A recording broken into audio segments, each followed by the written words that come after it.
So we developed the Chicago Fed Survey of Business Conditions as a way to broaden our outreach efforts, particularly for our Beige Book responsibilities. We wanted to be able to talk to more firms in the 7th District, firms that we maybe haven't been able to talk to in the past with more traditional methods of collecting this information.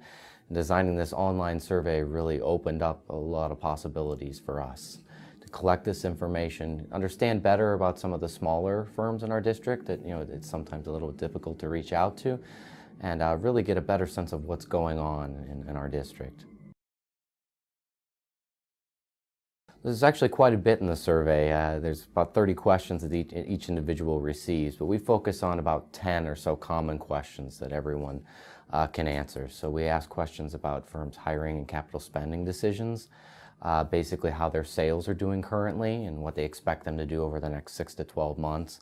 That's a bit of a unique feature of the survey, is we ask these firms not only what is currently happening with their businesses, but what they expect to happen over the next 2 quarters or so that we can then compare those things over time and see how well they align and how much information we're gaining by asking them these additional questions.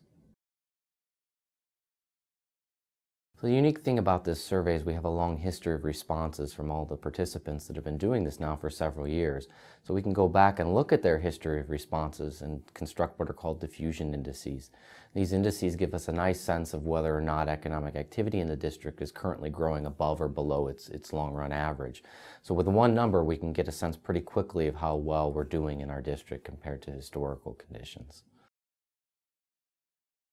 So we take these diffusion indices that we construct based on these questions, hiring questions, capital spending, economic outlook, and economic activity questions, and they really give us a sense of what's going on currently in our district. So we take them, and they're sort of background information for us when we go to write our Beige Book report.